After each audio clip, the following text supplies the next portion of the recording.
Antes de compartilhar essa história que marcou minha vida para sempre, queria convidar você a se juntar à nossa família. É só clicar no botão de inscrição ali embaixo. Acredite, essa história vai tocar seu coração de uma maneira única. Meu nome é Dora e hoje, aos 70 anos, carrego comigo uma história que mudou minha vida para sempre. Uma história sobre amor, traição familiar e a força de uma mãe que nunca desistiu de seus filhos. Era 1988 e eu tinha 33 anos. Viúva há 2 anos, desde que José falecera num acidente de trabalho, eu criava sozinha nossos 2 filhos, Carlos, de 8 anos, e Marina, de 6. Morávamos numa casa simples, onde eu trabalhava como costureira, fazendo também pequenos serviços de lavagem de roupa para os vizinhos. Nossa vida era corrida, mas repleta de amor. Acordava cedo todos os dias, preparava o café das crianças enquanto a primeira leva de roupas já estava no tanque. Entre um reparo de costura e outro, lavava as roupas dos vizinhos, que me ajudavam como podiam, principalmente Dona Cida, que sempre foi um anjo em nossa vida. À noite, mesmo exausta, eu nunca deixava de contar histórias para meus pequenos antes de dormir. Eram as mesmas histórias que minha avó me contava na infância. E ver os olhinhos deles brilhando me dava força para enfrentar mais um dia de trabalho. Nos fins de semana, nosso momento mais precioso era fazer piquenique no pequeno parque perto de casa. Não tínhamos muito, mas tínhamos amor de sobra. Carlos sempre levava sua bola velha, e Marina não largava a boneca de pano que eu havia feito para ela. Foi numa tarde comum, enquanto estendia roupas no varal, que tudo começou a mudar. As dores no peito que eu vinha sentindo há dias se intensificaram. A fraqueza que eu atribuía ao cansaço do trabalho pesado ficou insuportável. De repente, tudo escureceu. Foi Dona Cida quem me encontrou caída no quintal e chamou a ambulância. Lembro-me vagamente de ouvir sua voz desesperada pedindo socorro, enquanto o meu único pensamento era: meus filhos? Quem vai cuidar dos meus filhos? O diagnóstico no hospital foi um choque. Problema cardíaco grave, necessitando cirurgia urgente.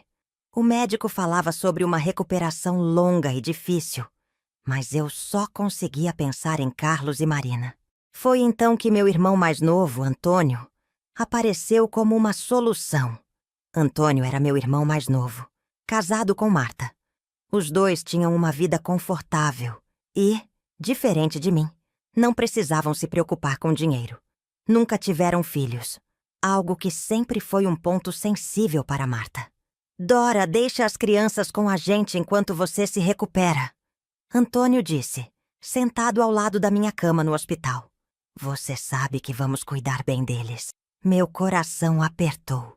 A ideia de ficar longe dos meus filhos me causava uma dor quase física. Mas que escolha eu tinha? O médico havia deixado claro que minha situação era grave e a recuperação seria lenta. Será só por algumas semanas, no máximo alguns meses, Antônio garantiu, segurando minha mão. As crianças podem te visitar sempre que quiserem. Naquela noite, quando Carlos e Marina vieram me ver, tentei explicar a situação da melhor forma possível. Mamãe precisa ficar no hospital um tempinho para ficar forte de novo, disse, engolindo as lágrimas. Vocês vão ficar com o tio Antônio e a tia Marta, mas logo estaremos juntos novamente. Marina se agarrou ao meu pescoço, chorando. Mas quem vai contar história pra gente dormir? A tia Marta vai contar, respondeu Antônio rapidamente, já a pegando no colo. E vocês vão poder visitar a mamãe sempre que quiserem. Carlos, sempre mais quieto e observador, me olhava com seus olhos idênticos aos do pai.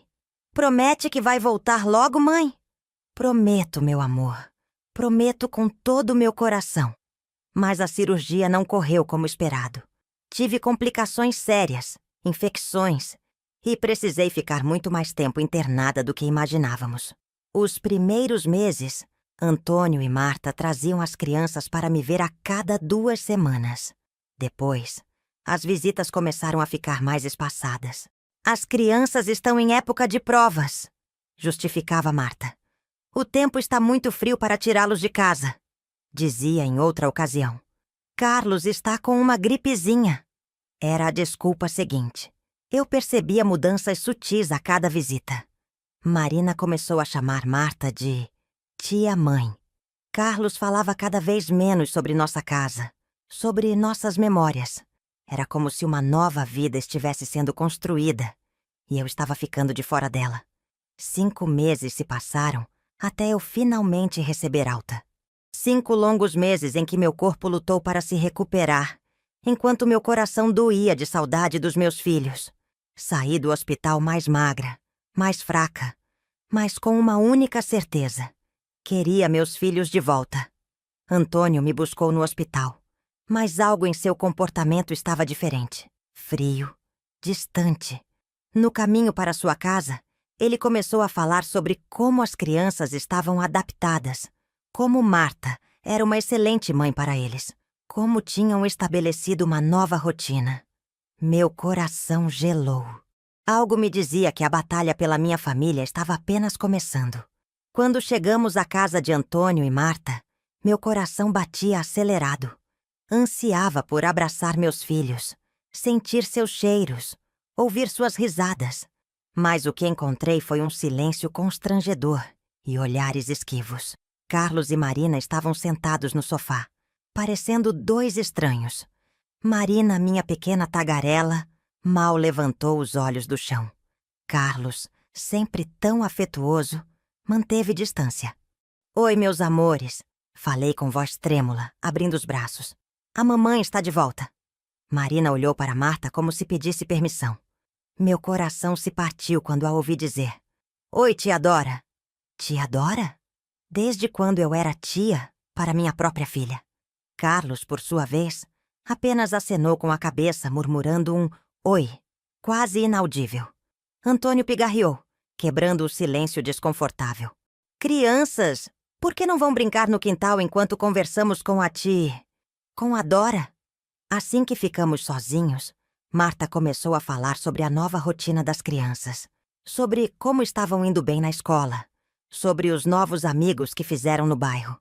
Falava como se fossem seus filhos, como se eu fosse apenas uma visita distante. Olha, Dora!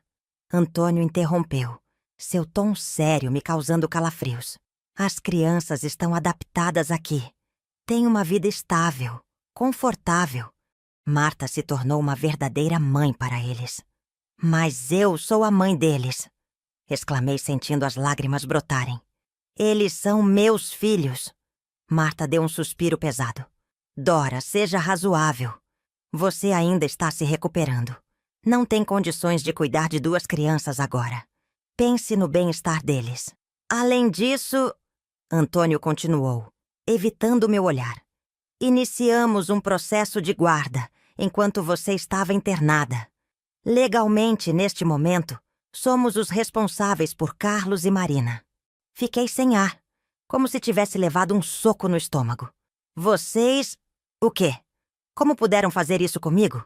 Com eles? Foi pelo bem das crianças, Marta insistiu. Você estava incapacitada, Dora. Alguém precisava assumir a responsabilidade. Naquele momento percebi que meu próprio irmão, meu sangue, havia me traído da pior forma possível. Havia usado minha condição de saúde contra mim, roubando o que eu tinha de mais precioso. Quero ver meus filhos, exigi, levantando-me com dificuldade. Quero levá-los para casa. Antônio segurou meu braço, impedindo-me de ir ao quintal. Não vai ser possível, Dora. As coisas mudaram. Você não pode simplesmente chegar e desarranjar a vida deles novamente.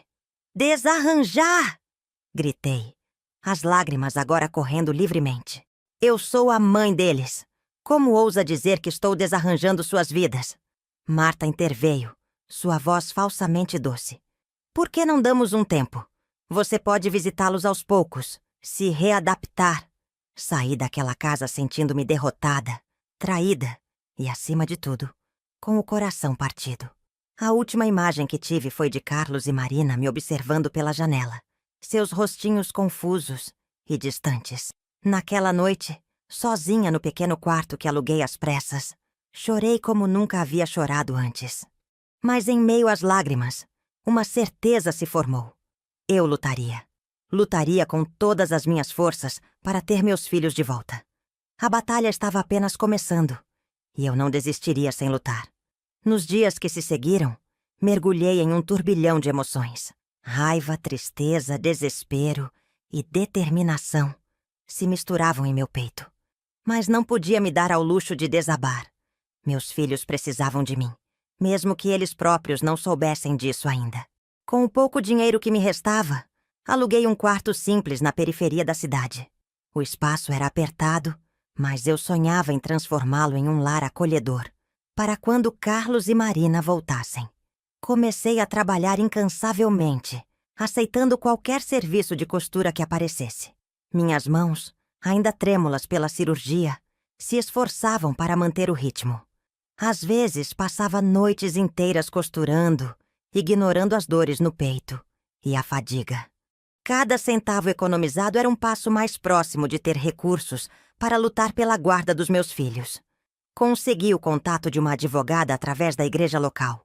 Doutora Renata, uma mulher de meia-idade com olhos gentis, ouviu minha história com atenção. "Não vou mentir, Dona Dora", ela disse, ajeitando os óculos. "Será uma batalha difícil. Seu irmão tem uma situação financeira estável. E o fato de você ter ficado internada por tanto tempo pode pesar contra nós. Mas temos o direito materno ao nosso lado." Agarrei-me a essa esperança como um náufrago se agarra-se a um pedaço de madeira em meio à tempestade. As visitas aos meus filhos eram supervisionadas, e sempre na casa de Antônio e Marta. Era doloroso ver como eles pareciam distantes, quase como se eu fosse uma estranha. Marina, minha pequena tagarela, agora mal falava comigo. Carlos, embora mais receptivo, parecia constrangido na minha presença. Numa dessas visitas, tentei reconectar com eles através das histórias que costumava contar. "Lembram daquela história da princesa corajosa que salvou o reino?" Perguntei, esperançosa. Marina olhou para Marta como se pedisse permissão para responder. Meu coração se apertou. "A tia Marta conta histórias diferentes", Carlos disse baixinho. "Ela tem livros com figuras." Engoli o nó na garganta. "Entendo. Mas as nossas histórias eram especiais, não eram? Criadas só para vocês." O silêncio que se seguiu foi ensurdecedor. As semanas se transformaram em meses. O processo legal se arrastava, consumindo cada centavo que eu conseguia economizar. Houve momentos em que pensei em desistir, em aceitar que talvez Antônio e Marta pudessem oferecer uma vida melhor para meus filhos. Mas então me lembrava do sorriso de Marina ao acordar, do jeito que Carlos franzia o nariz quando estava concentrado, igual ao pai. Lembrava-me das noites de tempestade quando os dois corriam para minha cama, buscando conforto, e encontrava forças para continuar. Uma noite, exausta após um longo dia de trabalho, recebi uma ligação inesperada. Era Carlos. "Mãe?" Sua voz soava hesitante do outro lado da linha. Eu sinto sua falta." Aquelas 4 palavras foram como um bálsamo para minha alma ferida. Lágrimas silenciosas corriam pelo meu rosto, enquanto conversávamos por alguns minutos preciosos. Antes de desligar, ele sussurrou: "A Marina também sente sua falta, mas ela tem medo de dizer." Naquela noite, renovei meu juramento. Não importava quanto tempo levasse, quanto esforço fosse necessário, eu traria meus filhos de volta para casa. A luta de uma mãe não conhece limites, e eu estava apenas começando.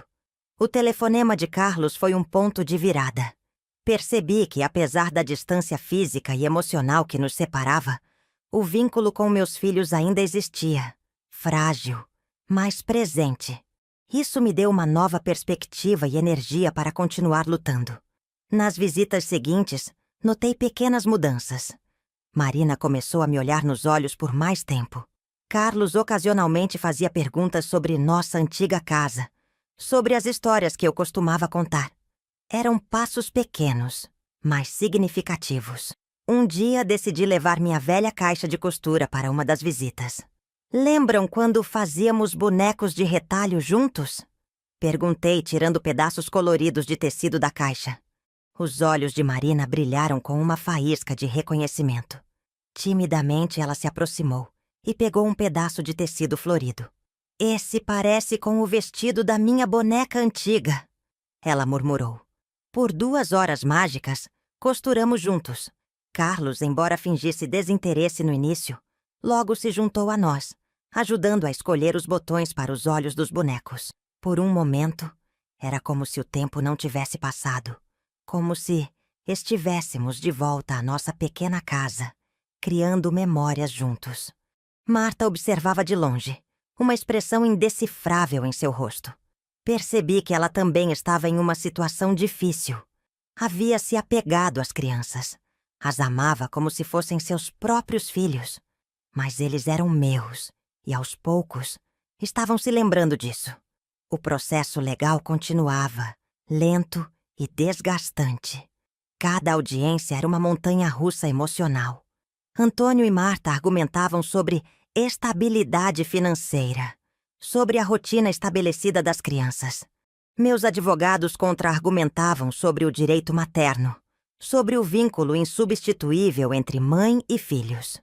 Enquanto isso, eu continuava trabalhando incansavelmente. Minha saúde, ainda frágil, às vezes me traía. Houve noites em que as dores no peito me acordavam, lembrando-me do quão perto estive de perder tudo. Mas a cada manhã, eu me levantava, determinada a ser forte por Carlos e Marina. Um dia recebi uma visita surpresa de Dona Cida, minha antiga vizinha. Ela tinha ouvido sobre minha situação e veio oferecer apoio. "Minha filha", ela disse, segurando minhas mãos calejadas. "Você sempre foi uma mãe maravilhosa. Não deixe ninguém te convencer do contrário." Suas palavras foram um bálsamo para minha alma cansada. Dona Cida se ofereceu para testemunhar no tribunal, falando sobre como eu cuidava das crianças antes da minha internação. Seu testemunho foi crucial, trazendo uma perspectiva externa e imparcial sobre minha dedicação como mãe. As semanas se transformaram em meses, e os meses em anos. Foram quase 4 anos de batalha legal, de visitas supervisionadas, de pequenos progressos e grandes desafios. Mas a cada dia, sentia que estava mais perto de ter meus filhos de volta. Finalmente, numa tarde chuvosa de outono, recebi a notícia que mudaria tudo. O juiz havia decidido a meu favor. A guarda de Carlos e Marina seria devolvida a mim, com um período de transição para minimizar o impacto nas crianças. Quando contei a notícia para eles, suas reações foram mistas. Havia alegria, sim, mas também medo do desconhecido. Afinal, haviam passado quase 4 anos com Antônio e Marta. Mas eu prometi a eles e a mim mesma que faríamos essa transição com todo o amor e paciência do mundo. O caminho de volta para casa estava aberto, mas sabia que ainda teríamos muitos desafios pela frente. A reconstrução dos nossos laços estava apenas começando. O dia em que Carlos e Marina voltaram para casa comigo foi um misto de emoções. Meu pequeno quarto alugado, que eu havia decorado com tanto carinho nos últimos meses, parecia ainda menor com nossas malas e caixas. Mas para mim, era o início de uma nova vida. Os primeiros dias foram desafiadores. As crianças estavam silenciosas, observando cada canto como se estivessem em território desconhecido. Marina chorou baixinho na primeira noite, sentindo falta do quarto espaçoso que tinha na casa de Antônio e Marta. Carlos ficava horas olhando pela janela, como se esperasse que alguém viesse buscá-lo. "Vai levar tempo", eu dizia a mim mesma todas as manhãs, olhando no espelho. "Amor e paciência, Dora. Amor e paciência." Aos poucos estabelecemos uma nova rotina. Acordávamos cedo, tomávamos café juntos. Eu os levava para a escola antes de ir trabalhar. À noite nos reuníamos para jantar e conversar sobre o dia. Foi durante um desses jantares que Marina finalmente se abriu. "Mãe", ela disse brincando com a comida no prato, "por que você ficou longe por tanto tempo?" Meu coração apertou. Expliquei da melhor forma que pude sobre minha doença, sobre como foi difícil ficar longe deles. Carlos, que normalmente ficava quieto, surpreendeu-me. Eu lembro de você no hospital. Estava tão magrinha. Lágrimas brotaram em meus olhos. Foi um tempo difícil, meus amores. Mas agora estamos juntos de novo. E é isso que importa. Com o passar dos meses, vi os sorrisos voltarem aos rostos dos meus filhos. Marina começou a me pedir para contar as antigas histórias antes de dormir. Carlos um dia me surpreendeu pedindo ajuda com o dever de casa, como fazíamos antigamente. Não foi fácil. Houve dias em que a saudade que eles sentiam de Antônio e Marta era palpável. Permiti que mantivessem contato, entendendo que meu irmão e sua esposa haviam se tornado parte importante de suas vidas. Aos poucos, as feridas foram cicatrizando e uma nova dinâmica familiar se estabeleceu. 1 ano após nosso reencontro, consegui um emprego melhor numa fábrica de roupas. Economizando cada centavo, finalmente pudemos nos mudar para um apartamento maior. No dia da mudança, enquanto desempacotávamos as caixas, encontrei algo que me emocionou profundamente. Os bonecos de retalho que havíamos feito juntos durante uma das visitas. "Olhem só o que eu achei!" exclamei, mostrando os bonecos para as crianças. Marina correu para pegá-los, seus olhos brilhando. "Lembro do dia em que fizemos isso. Foi tão divertido." Carlos sorriu, pegando seu boneco. "Podemos fazer mais? Acho que ainda lembro como se faz." Naquela noite, sentados no chão da nossa nova sala, entre caixas meio desempacotadas, passamos horas costurando novos bonecos, rindo e relembrando histórias. Foi um momento de pura felicidade, um símbolo do nosso recomeço. Os anos passaram. Carlos e Marina cresceram, enfrentaram seus próprios desafios, construíram suas vidas. Carlos se tornou engenheiro e Marina, professora.